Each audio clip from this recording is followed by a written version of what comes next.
Guys, আমরা আবার ছোট্ট ব্লগ নিয়ে চলে এসেছি। আমি চা করছি, মনে খাবেন। আর আছে চিনি আর চা পাতা। ওটা কে খাবে এখন এই চা পাতা? এই চা চা তুমি খাবে? আচ্ছা, আমি না। আমাকে চা করে দেবে? আর শোনা, আমার শোনো বাবা, একটু চামচি দিয়ে দাও, আদর করে দাও। তাহলে চলো তাহলে দেখাই, তুমি চা করছে। বলতে দেখো আমি কিরকম করে চা করি, বল। আমি না কেমন ভাবে চা করি।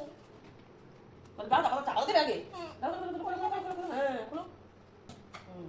বন্ধুদের দেখে, বন্ধুদের বল, দেখো তোমরা কি কেউ জিজ্ঞেস করো বন্ধুদের? তোমরা কি পারো চা পাতা দিতে? করতে পারো চা? সাদিস না অনেক হয়ে যাবে চা পাতা। হ্যাঁ জিজ্ঞেস করো, তোমরা কি কেউ তোমরা কি কেউ চা করছো? চা খাবে? জিজ্ঞেস কর। চা খাবে? যদি যদি খেয়ে থাকো, খেতে চাও, তাহলে চলে এসো। কিচ্ছু বলতে পারে চুপি একদম, ব্যাংক বলতে পারে।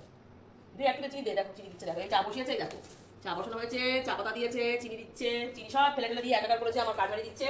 হ্যাঁ ও চা করবে, কিছু করতে আসে, রান্নাবাড়ি কিছু করতে আসে, দেখো দেখো, ঠিক আছে দেখো। পারিস তুই করতে? হ্যাঁ। রাঁধুনি হয়েছি গরমে। আস্তে কর, আস্তে কর। এই চাটা কে খাবে? তুমি। হ্যাঁ তুমি, আমি না। তুই খাবি না? কি খেয়েছিস তুই সকালবেলা? পিডিয়াশন কে? হ্যাঁ পিডিয়াশন। তাহলে এখন তাহলে আমাদের চা হয়ে গেছে, ঠিক আছে? এদিকে টাকা, এখন আমি তাহলে আমরা এখন চলো চা খাই করে দে। আমরা এখন তাহলে চা খাই। তোর মনে এখন চা খাবে, মনে এখন চা খাবে। তাহলে কাটা করে দে।